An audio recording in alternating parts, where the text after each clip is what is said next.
Hi people, it's me, Anja. My pronouns are she and her, and welcome back to my channel for a new video. So, if you didn't know, fantasy is my favorite genre, and I've started to notice lately that the majority of Asian fantasies that I've read have been East Asian, so I decided to make an entire video dedicated to my favorite South Asian fantasies. So, without any further ado, the first book on this list is called The Gilded Worlds. For those who don't know, this book is a YA historical fantasy following 5 main characters as they are banding together to hunt down an ancient artifact.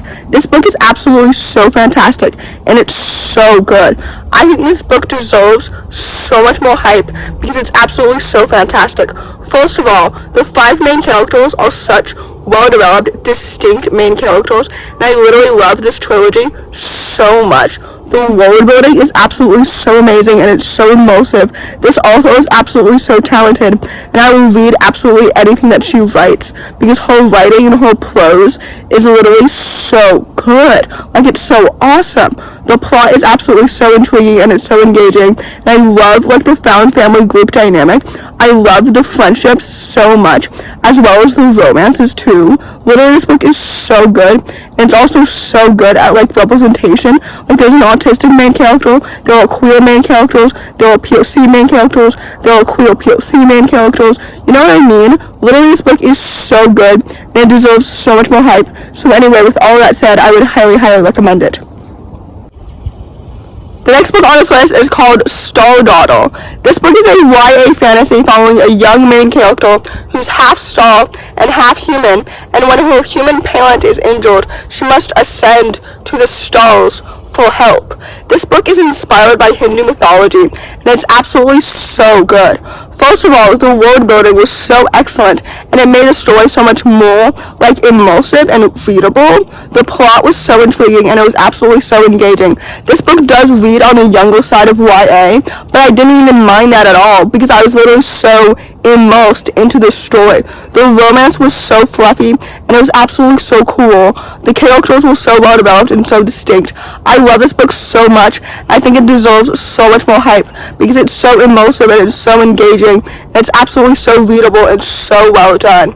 Unfortunately, I DNF'd the author's next book, but I love this book so much, and that's why I had such high expectations for her next book.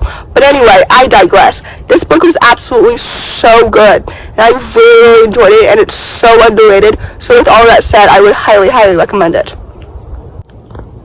The next book on this list is called Where Dreams Descend. This book is a YA Filipino-inspired fantasy that's set in a world where magic is both celebrated and feared, and it follows 2 magicians in a magical competition.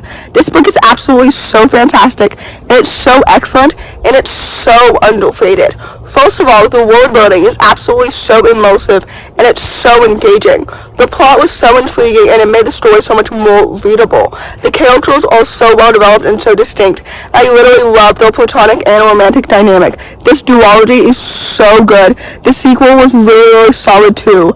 This book is so underrated. It's absolutely so good. This author is so talented, and I would gladly read more from her in the future because this book was absolutely so good. And I'm so glad that it lived up to my hype and my expectations, and I hope that it lives up to your hype and your expectations as well, because I'm giving it so much hype because this book is so good and it's so underrated. So please go give it more hype because it's so good in the world building, the romance, the plot twists, the characters, and every single element.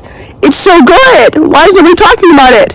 Anyway, the point is, I digress. This book is so good and it's so underrated, like I've mentioned 1,000 times. So with that, I would highly, highly recommend it. The next book on this list is called The Last Mapmaker. This book is a middle grade fantasy, and it's Thai inspired, and it follows a young woman who's struggling to unburden herself from her past and chart her own destiny in a world full of secrets. This book is absolutely so good. First of all, the Thai culture really came through in the world building, and it made the setting literally so immersive and so engaging. I love it when I can tell where the inspiration comes from in the culture, in the world building. I don't know if that makes any sense at all, but this book was literally so good. and it's absolutely so awesome, and again, it's so underrated. Although I feel like all the books on my channel that I promote are underrated, so the word underrated has literally lost its meaning on my channel. But anyway, the point is, this book is so good. The plot was so engaging and it was so intriguing. The characters were so well developed and so distinct. I absolutely fell in love with the story and with the setting and with literally every single element, because this book is so good and it's so awesome. Anyway, I digress. The point is, I would highly, highly recommend this book because I think it's really, really good and super underrated. The last book on this list, and certainly not the least, is called Nura in the Immortal Palace. This book is a middle-grade fantasy that follows a young Pakistani Muslim main character as she discovers a luxury gin hotel that holds dark secrets and children, one of which is her best friend who recently disappeared because he got swallowed by the mines. This book is absolutely so good, and again, it's so underrated because it's so well done and well developed in every single element. First of all, I loved how the author discussed and addressed poverty from such a young perspective. Speaking of a young perspective, the characters were so well developed and so distinct, and I loved their friendship so much because it literally felt so authentic. The world building was so well done, and it was so immersive. The plot was so engaging and so intriguing. This book deserves all its hype and so much more because it's literally so good. This book is so awesome and it's so well done, and I think it deserves so much more hype. I'm aware that it's a fairly new release, but still, I think this book is so good because it's so well developed in every single element, and I will gladly read more from the author in the future. If there's a sequel to this book, I will also gladly read it because this book, like I've said, is literally so good. So anyway, with all of that said, I would highly, highly recommend this book.